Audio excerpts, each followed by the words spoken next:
Attention seniors and low-income families. October is bringing big changes to SNAP benefits, and they directly impact millions of Americans on SSI, SSDI, VA, and Social Security. If you rely on SNAP to help cover groceries and essentials, these updates are critical. The government just rolled out new adjustments that could affect the amount you receive and when your benefits are loaded to your EBT card. For many households, this could mean extra help each month. But for others, it may bring changes you weren't expecting. With food prices still climbing, these updates are more important than ever. In this video, we'll break down the exact SNAP changes for October, who qualifies, how much extra support you could see, and what you need to do to stay ahead. Don't miss out. Watch until the end so you don't miss any details. And be sure to like, subscribe, and turn on notifications for the latest Social Security, SSI, SSDI, and SNAP updates. Before we dive into these huge updates, make sure you hit that subscribe button and turn on notifications so you don't miss any crucial benefit updates that could affect your monthly payments. Let me start by addressing what's probably on everyone's mind right now, the unprecedented SNAP benefit changes coming this October.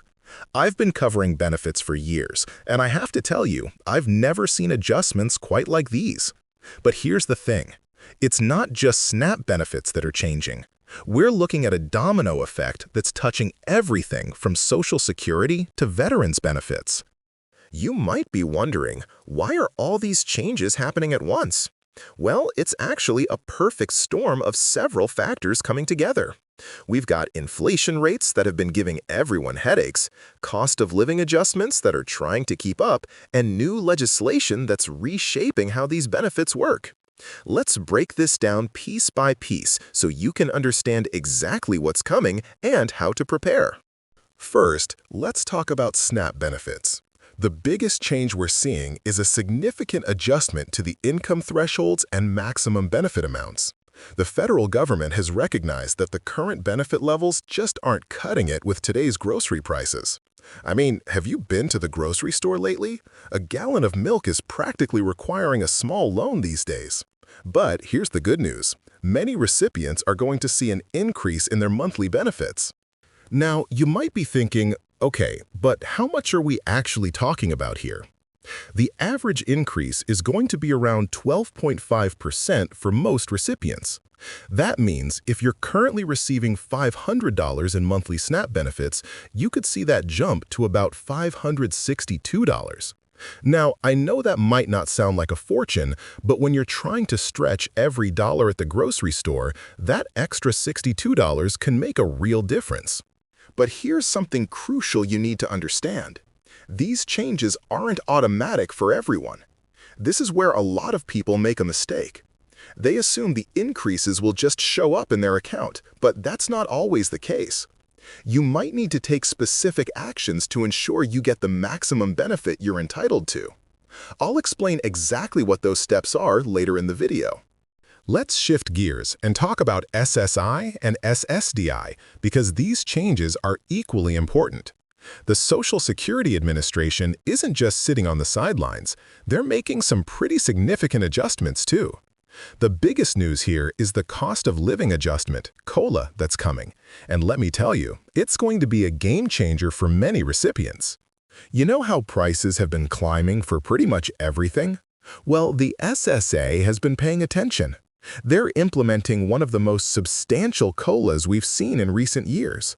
But here's where it gets interesting. The increase isn't just a flat rate across the board. It's going to vary depending on your current benefit amount and several other factors. Now, I can almost hear some of you asking, what about those of us who receive both SNAP and SSI?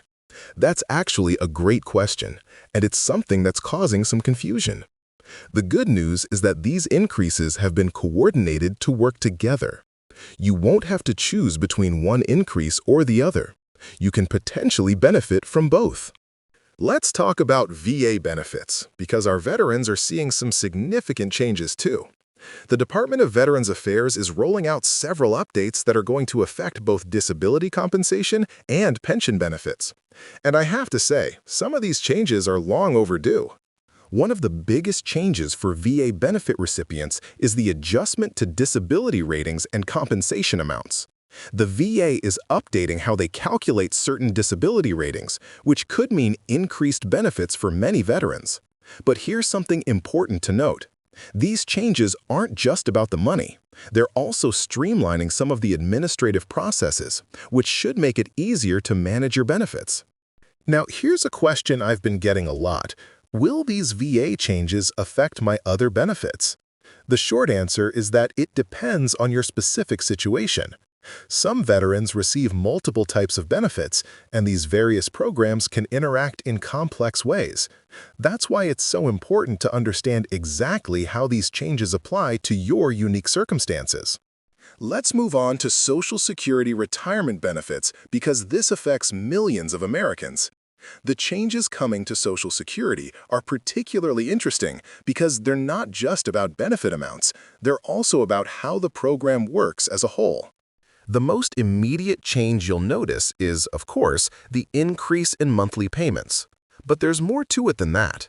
They're also adjusting how they calculate benefits for new retirees, and there are some changes to the earnings limits for those who are still working while receiving benefits.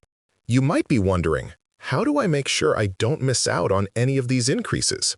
That's actually a really important question. The system is complex, and sometimes people leave money on the table simply because they don't know what they're entitled to or how to claim it. Let me share something that many people don't realize. These benefit programs often have additional supplements or special provisions that you might qualify for. For example, did you know that some states offer additional SNAP benefits on top of the federal amount? Or that there are special SSI supplements available in certain situations? Now here's where things get really interesting, the timing of all these changes. October is going to be a crucial month, but some of these changes will actually roll out gradually over the following months. That's why it's so important to stay informed and keep track of when different adjustments are supposed to take effect. Let's talk about something that's causing a lot of concern, how these benefit changes might affect other assistance programs you're receiving. This is actually more complicated than most people realize. Changes in one benefit can sometimes impact your eligibility for others, so you need to understand how everything works together. For example, if your SNAP benefits increase, will that affect your eligibility for utility assistance programs? What about housing assistance? These are the kinds of questions you need to be asking, and I'm going to help you understand exactly how to navigate these interactions. Here's something else that's crucial to understand: the documentation requirements for these changes. Some of you might need to provide updated information to continue receiving your benefits at the new rates. Don't worry, I'm going to explain exactly what paperwork you might need and how to submit it. Now, let's address a concern that I know is on many people's minds. What if you think you're not getting the correct benefit amount after these changes take effect? This is actually more common than you might think, and there are specific steps you can take to address it. First, you'll want to keep careful records of your current benefit amounts and any notices you receive about the changes. This will make it much easier to spot if something doesn't look right. Then, there's a specific process for questioning or appealing benefit amounts, and I'll walk you through that in detail. Let me share something that might surprise you. Many people don't realize that they can have a representative help them with these benefit programs. This could be a family member, a friend, or even a professional advocate. Having someone help you navigate these changes might make the process much easier. Now, here's a question that comes up a lot. What if I need help right away and can't wait for these changes to take effect? This is actually really important because there are emergency provisions in many of these programs that you might be able to use. Don't wait if you're in a crisis situation. There might be help available right now. Let's talk about some practical steps you can take to prepare for these changes. First, you'll want to gather all your current benefit information.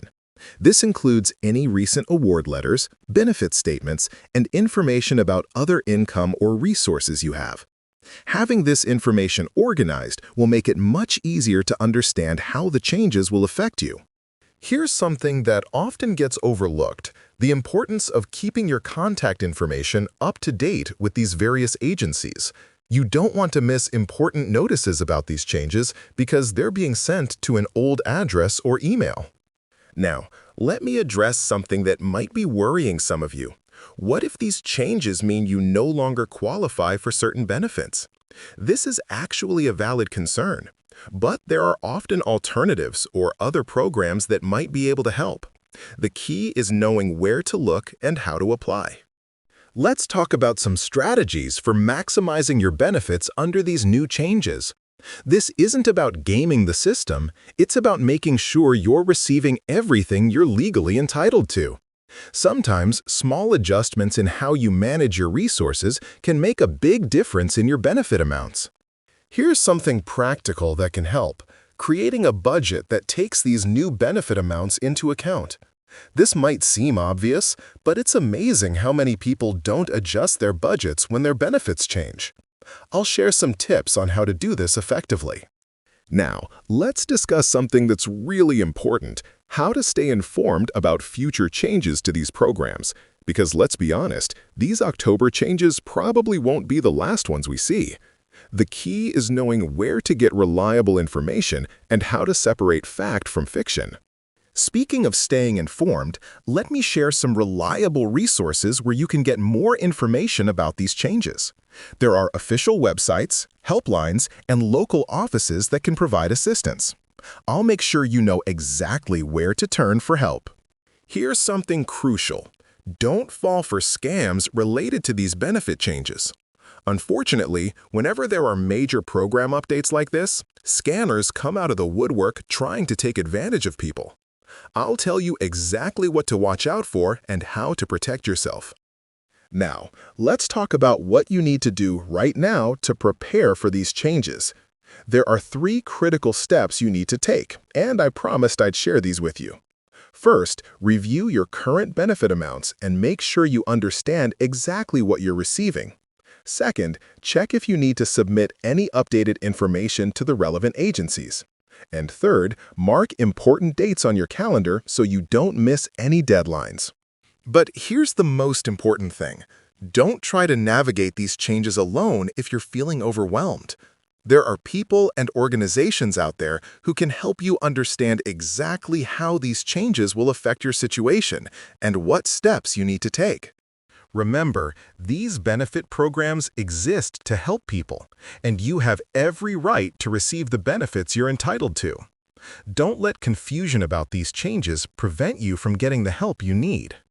All right, we've covered a lot of ground today, and I know this might feel overwhelming. But remember, you don't have to figure this all out on your own. Drop your questions in the comments below, and I'll do my best to help you understand exactly how these changes will affect your situation. If you found this information helpful, please give this information a thumbs up and share it with anyone else who might need to know about these changes. Don't forget to subscribe and hit that notification bell so you don't miss any updates.